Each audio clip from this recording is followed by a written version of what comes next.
Hello, welcome to Meena's kitchen Tambaram recipes. இன்னைக்கு நம்ம புளி இஞ்சி, அதாவது இஞ்சி புளி எப்படி பண்ணலாம் அப்படிங்கறத பார்க்க போறோம். இதை எங்க அம்மா தான் சொல்லி கொடுக்க போறா. இன்னைக்கு ரொம்ப டேஸ்டியா இருக்கும். அந்த இஞ்சி புளி இப்போ எப்படி பண்ணலாங்கிறத நம்ம பார்த்துடலாம். மாதாஜி என்ன பண்ணிட்டு இருக்க? புளி இஞ்சி பண்ண போகிறேன். இஞ்சி பச்சை மிளகாய், இஞ்சி இவ்வளவு எடுத்துட்டுருக்கேன்.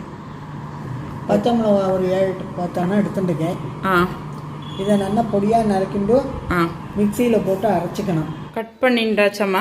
கட் பண்ணிண்டாச்சு. இஞ்சியும் பச்சை மிளகாயும் கட் பண்ணிண்டாச்சு. இப்போ மிக்சியில் போட்டு அரைக்கணும். நல்லா விழுத அரைச்சிக்கணுமா? ஆமாம், நல்லா அரைச்சிடணும். இது என்னதுமா? புளி. எவ்வளவு புளி எடுத்துன்னு இருக்கோம் நம்ம? இப்போ ஒரு பெரிய எலுமிச்சங்காய் அளவு புளி எடுத்துட்டுருக்கேன். அதை கரைச்சி வச்சுருக்கேன்.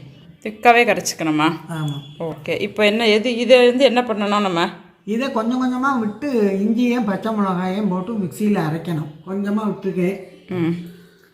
கொஞ்சம் விட்டு அப்போ ஆனால் மசியும். தண்ணிக்கு பதில் புளியை விட்டுருக்கேன். அவ்வளோதான். மிக்சியில் நல்லா அரைச்சின்னு வந்தாச்சு. புளி ஜலத்தை கொஞ்சம் விட்டுண்டோ இந்த அளவுக்கு விழுத அரைச்சிக்கணுமா? இதுன்னுக்கணும். என்னென்னம்மா? நல்லெண்ணெய் விட்டுண்டு காஞ்சதும் 2 கடுகு 4 போட்டுக்கணும். கடுகு வெடிச்சாச்சு. 2 வெந்தயம் போடுறேன். எவ்வளோ எடுத்துக்கணும்? இதோ இவ்வளவு போட்டால் போதும். சரி.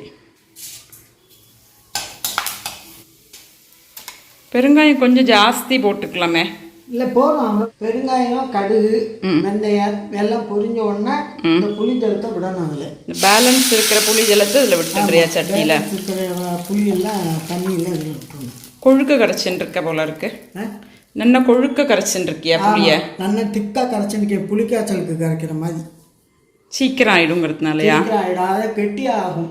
தண்ணியாக கரைஞ்சா குழம்பு மாதிரி தண்ணியாக இருந்துகிட்டே இருக்கும். அப்புறம் ரொம்ப நேரம் ஆகும் கொதிக்கிறதுக்கு. அடுத்தாப்புல இதை புளி ஜலத்தில் விடணும். ஏது இந்த அரைச்சி வச்சுட்டு இருக்கிற விழுதையா? விழுதை இஞ்சியும் பச்சை மிளகாயை அரைச்சி வச்சுருக்கோம் இல்லையா, அதை அதில் புளி ஜலத்தில் விடணும். டேஸ்ட்டுக்கு சால்ட் இல்லையா? ஆமாம், டேஸ்ட்டுக்கு சால்ட்டு. மஞ்சப்பொடி 1 டீஸ்பூன்.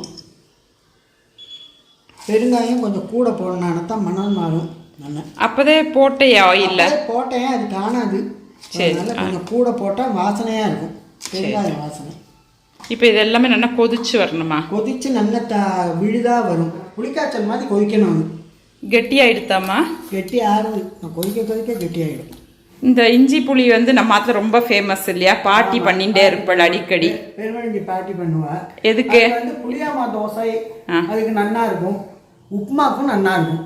ஸோ மெயினாக புளிய மாவு தோசைக்கு பாட்டி பண்ணுவேன். மெயினாக நல்லா இருக்கும். இந்த மாதிரி கரைச்சி விட்டு புளி கரைச்சி விட்டு கெட்டி ஆயாச்சு.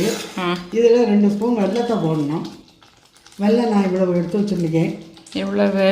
2 ஸ்பூன் இருக்கும். ரொம்ப திதிப்பாக இருக்காதா? இருக்காது. அது உரப்புக்கு தக்கன இதாக இருக்கும். அப்புறமா கொஞ்சம் நல்லெண்ணெய் விடணும். நல்லெண்ணெய் தான் நல்லா இருக்கும் இல்லையா புளி மிளகாய்க்கு? புளி மிளகாய்க்கு நல்லெண்ணெய் புளிக்காய்ச்ச மாதிரி இதுக்கு புளி மிளகாய்க்கு நல்லெண்ணெய் தான் 4-5 ஸ்பூன் நல்லெண்ணெய் விடணும்.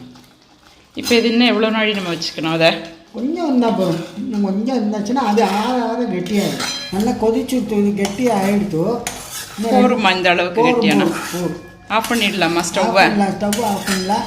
கூட கொஞ்சம் 2 ஸ்பூன் நல்லெண்ணெய் விட்டுக்கிறேன். 2 ஸ்பூன் நல்லெண்ணெய் கூட விட்டுக்கிறேன். நான் சட்டியே அப்படி ஈயச்சட்டி மாதிரி ஆகிடுத்து பாரு, இரும்பு சட்டி. ஆமாம், அதை ஒரு பாத்திரத்தில் எடுத்து வச்சுருவேன். ஏன்? இது என்ன பழகினாலும் அதோட வைக்கப்படாது. வச்சாச்சுன்னா இரும்பு வாடை அடிக்கும். அதனால புளி எல்லாம் விடுறோம் இல்லையா, அதனால அது இரும்பு வாடை அடிக்கும். அதனால வேற ஒரு சம்பளத்தில் நம்ம ட்ரான்ஸ்ஃபர் பண்ணி வச்சுருக்கலாம். சரிம்மா. இப்போ சம்பளத்தை சூட்டோடய மாற்றிடுவியா? சூட்டோடய மாற்றிடலாம். இது ஆக்சுவலி எப்போவுமே நல்லெண்ணெய் விட்டு மாத்திரம் தான் பண்ணணும். வேற எந்த ஆயில் விட்டு பண்ணாலும் நல்லாவே இருக்காது. அப்புறம் மோரோவர் இது புளியா தோசை, இட்லி, ஃப்ரெஷ் இட்லி இருக்கு இல்லையா, அதுக்கு ரொம்ப நல்லா இருக்கும். புளியா தோசைக்கு ரொம்ப டேஸ்டியாக இருக்கும்.